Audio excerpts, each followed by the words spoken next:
Passando então para a quarta-feira, ele deu como título aqui o caráter da nova vida. E vamos ver os versos 12 a 14. Revestivos, pois, como eleitos de Deus, santos e amados, de ternos afetos de misericórdia, de bondade, de humildade, de mansidão e de longanimidade. Suportai-vos uns aos outros, perdoai-vos mutuamente, caso alguém tenha motivo de queixa contra outrem. Assim como o Senhor vos perdoou, assim também perdoai vós.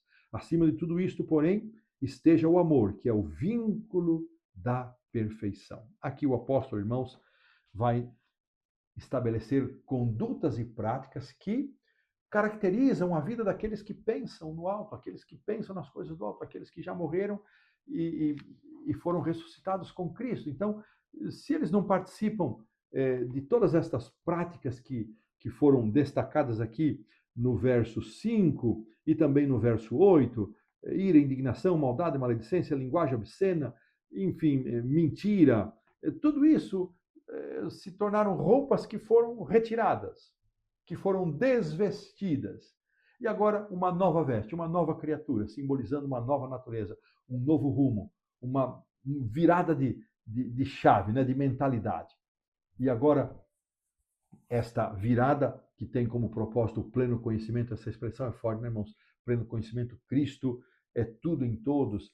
E a gente vai pensando nisso, né? Pleno, são expressões amplas, né? Pleno conhecimento, conhecimento total. Cristo é tudo em todos. E eu fico perguntando, será que eu estou caminhando para esse pleno conhecimento? Será que Cristo é tudo na minha vida? Para Paulo, ele diz, ó, eu já não vivo eu, mas Cristo vive em mim. Será que nós já podíamos dizer isso, irmãos? Talvez a gente tenha que usar aquela outra expressão de Paulo aos Filipenses, eu não julgo que eu haja alcançado, mas eu estou indo, estou caminhando, né? Então agora Paulo diz, olha, vocês têm que se revestir como eleitos de Deus, santos e amados. Eleito no sentido, quem é o eleito? Não é aquele que Deus, você vai ser salvo, você vai ser, você é o escolhido para ser santo e amado. Aquilo não é, não. O eleito é aquele que aceita a oferta de salvação. É aquele que aceita ser santo e amado por Deus. Está oferecido a todos. E ele então usa aqui as expressões, as virtudes que devem caracterizar aqueles que pensam nas coisas do céu, nas coisas do alto. Ternos afetos de misericórdia, bondade, humildade, mansidão, paciência. Irmãos, que padrão, né? Padrão elevado, régua posta alta, suportando uns aos outros, e a gente tem que suportar mesmo, né? Perdoando, perdão, importantíssimo na nossa vida. Caso alguém tenha queixa, perdoe. Perdoe, assim como o Senhor nos perdoou. E acima de tudo, porém, esteja o amor, que é o vínculo da perfeição. Olha que Paulo diz, irmãos, essas coisas que eu mencionei, que caracterizam os filhos da desobediência, isso pertencia a um outro estilo de vida. Nós agora estamos numa nova vibe. Já passamos, Cristo agora é tudo em nós estamos indo para o pleno conhecimento. Nós temos que justificar isso.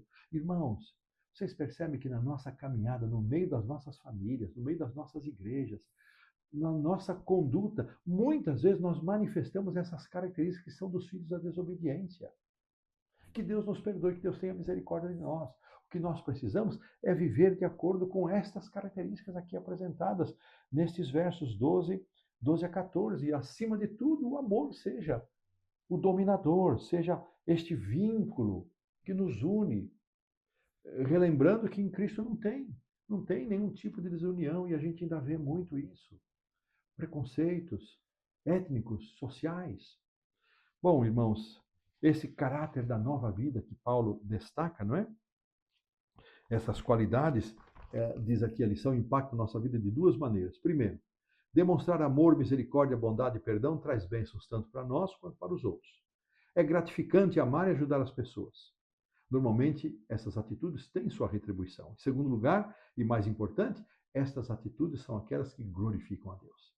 Então, impactam um duplo sentido de relacionamento quando nós vivemos essas características. O meu relacionamento com os meus irmãos e o meu relacionamento com Deus, glorificando ao nosso Deus. Aqui, terminando a lição da quarta-feira, um pensamento lindo do Ciência do Bom Viver de Ellen White, que diz assim: nenhuma influência que possa rodear a alma tem mais poder do que a de uma vida abnegada. O mais forte argumento em favor do Evangelho é um cristão que sabe amar e amar. Você não precisa ser desagradável, deselegante. Não, eu não faço, eu não como, eu não bebo. Sim, não, obrigado. Um dia que tiver oportunidade, só por que você não come? Por que você não bebe? Por que você não faz? Diga.